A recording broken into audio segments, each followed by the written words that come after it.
आऊज़ुबिल्लाहिमिनश्शैतानिर्रजीम बिस्मिल्लाहिर्रहमानिर्रहीम। अस्सलामुअलैकुम dear students. आज की इस इम्पोर्टेंट वीडियो में मैं आपको क्लासिकल नोवेल के गेस्ट पेपर इस वीडियो में दिखाऊंगा और इसके अलावा आपको एक नोवेल का सवाल लिखते कैसे हैं, इसका तरीकाकार और इसके अलावा आपने नोवेल का पेपर कैसे अटेम्प्ट करना है, ये तीनों चीज़ें आपको इस वीडियो में दिखाऊंगा। सबसे पहले बात करते हैं प्राइड एंड प्रेजुडिस।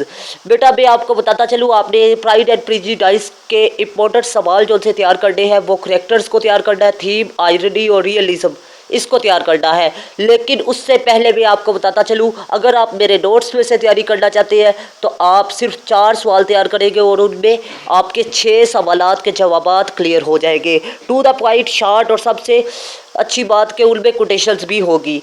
तो अगर मेरे नोट्स में से आप तैयारी करना चाहते हैं तो आप लोगों को मेरे नोट्स खरीदना पड़ेंगे और उनमें से आपको तैयारी करनी पड़ेगी। मतलब सिर्फ और सिर्फ आपको 4 सवाल दूंगा प्राइड एंड प्रेजुडिस में से और आपका 1 या 2 सवाल उसमें से आ जाएगा, क्योंकि प्राइड एंड प्रेजुडिस में से 2 लाजमी आते हैं। अब नेक्स्ट बात करते हैं एडम बेड। एडम बेड में से आपका 1 सवाल लाजमी आता है यूनिवर्सिटी के पेपर में। अब मैं आपको बताता चलूँ, प्राइड एंड प्रेजुडिस में से भी 1 और एडम बेड में से भी 2 दूसरा सवाल इसमें से आता है। अब मैं आपको बताता चलूँ, इम्पोर्टेंट सवाल साइको एनालिसिस और रोल ऑफ रिलीजन है। 2 सवालात मैंने तैयार किए हैं और उनमें आपके 3 जवाबात क्लियर हो गए। मतलब उनको इस तरीके से तैयार किया गया है कि उनमें 3 जवाबात क्लियर हो। ठीक है, अगर आप मेरे नोट्स में से तैयारी करना चाहते हैं। ठीक है, द रिटर्न ऑफ नेटिव में से भी 1 सवाल लाजमी आता है और इनके 3 सवाल आपने तैयार करने हैं और तीनों ही आपने 3 में से 3 ही अटैम्प्ट होंगे अगर आप मेरे नोट्स में से तैयारी करेंगे। अब मैं आपको बताता चलूँ वो सवाल कौन कौन से है जी। The role of fate and Charles Hardy, इस पर मैंने शॉर्ट, टू द पॉइंट और सिंपल अल्फाज में सवाल बनाया है उर्दू ट्रांसलेशन के साथ। अगर आप लोग वो खरीदना चाहते हैं तो most welcome. The role of nature और Hardy is concept of tragedy, ये 3 सवाल मैंने तैयार किए हैं। अब आ टेल ऑफ 2 सिटीज़ की बात करें तो एज अ हिस्टोरिकल नॉवल, ये भी मैंने टू द पॉइंट 3 सवाल तैयार किए हैं। ठीक है, और तीनों अगर आप तैयार कर लेते हैं तो आपके 3 ही जवाब मेरे नोट्स में से भी क्लियर हो गए। मतलब अब मैं आपको बताता चलूँ, अगर आ टेल ऑफ 2 सिटीज़ को आप तैयार कर ले और इसके अलावा आप लोग द रिटर्न ऑफ नेटिव और एडम बेड को तैयार कर ले तो आप 3 नावल से आप 8 सवालों में कितने जवाबात क्लियर कर लेते हैं मुकम्मल, अगर मेरे नोट्स में से तैयारी करते हैं। अब नेक्स्ट मैं आपको बताता चलूँ कि how to attempt question of novel. Novel का पेपर आपने अटैम्प्ट 1 सवाल लिखना कैसे है, ये बहुत ही टेक्निकल सवाल है, क्योंकि स्टूडेंट्स को पता ही नहीं होता कि उन्होंने लिखना क्या है।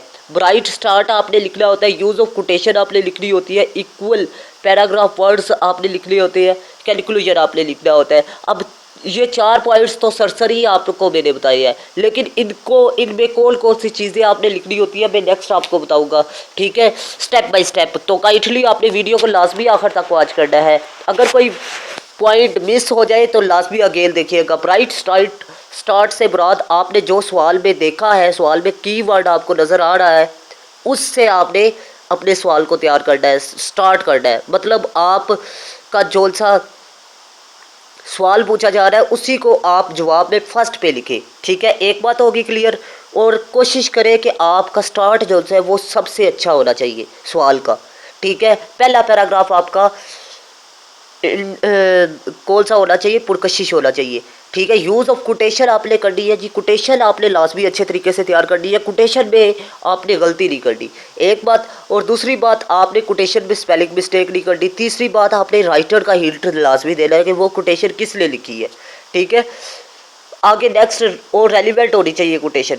चौथी बात है जी इक्वल पैराग्राफ वर्ड्स। फ़र्ज़ कर ले आपने पैराग्राफ लिखे हैं, पैराग्राफ जो से होने चाहिए वो ना तो बड़े होने चाहिए ना छोटे होने चाहिए। मतलब एक पैराग्राफ अगर 10 लाइनों पर है तो दूसरा भी 10 लाइनों पर होना चाहिए, क्योंकि इससे बड़ा फ़र्क पड़ता है। जब आप इक्वल पैराग्राफिंग नहीं करते तो चेकर कहता है इसके पास एक चीज़ में तो नॉलेज है दूसरे में नहीं है। ठीक है, तो इस चीज़ को आपने मद्देनज़र रखना है। ठीक है, कंक्लूजन आपने अच्छा देना है। ठीक है, कंक्लूजन जब अच्छा देंगे, इंट्रोडक्शन और कोटेशन का इस्तेमाल करेंगे, चेकर खुद ब खुद ही मुतासर होकर आपको नंबर देगा।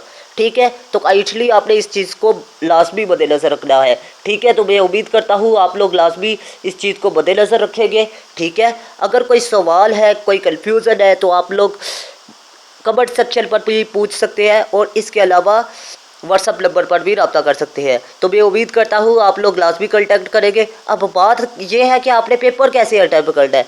अब मैं आपको बताता चलूँ कि आपने कोई भी सवाल लिखना है, गुड क्वेश्चन, आप मोस्टली जो से स्टूडेंट है वो इस तरीके से पेपर लिखते हैं। पहला सवाल तो उनका अच्छा होता है, दूसरा नॉर्मल होता है, तीसरा जो है वो भी नॉर्मल होता है, चौथे नंबर पर वो ब्लंडर करते हैं जी, बैड क्वेश्चन लिख देते हैं। फर्स्ट इंप्रेशन और आखिरी इंप्रेशन, फर्स्ट इंप्रेशन उनका अच्छा है, आखिरी उनका सबसे बुरा है। अब होता ये है कि टोटल 48 नंबर बनते हैं, ठीक है, 48 नंबर बनते हैं। अगर मेरे तरीक़ेकार को फॉलो करेंगे तो आपके 5 से 6 नंबर बढ़ जाएंगे एक पेपर में। फी पेपर में अगर 5 से 6 नंबर बढ़े तो मतलब 30 नंबर आपके एमए इंग्लिश में बढ़ जाते हैं 5 पेपरों में। अब वो कैसे है वो नेक्स्ट में आपको बताऊंगा, लेकिन उससे पहले एक अहम बात बताता चलूँ। अगर आप लोग मेरी ऑनलाइन क्लासेस अटेंड करना चाहते हैं तो मोस्ट वेलकम। ऑनलाइन क्लासेस में आपको ऑडियो वीडियो लेक्चर सिस्टम फराहम किया जाएगा और इसके अलावा नोट्स आपको फ्री में प्रोवाइड किए जाएंगे और इसके अलावा आप लोगों को ये भी सहूलत है कि आप एडमिशन भी भिजवा सकते हैं और दिन के किसी भी वक्त क्लासेस अटेंड कर सकते हैं। अब बात करते हैं कि आप मेरे तरीके से कैसे फॉलो करें।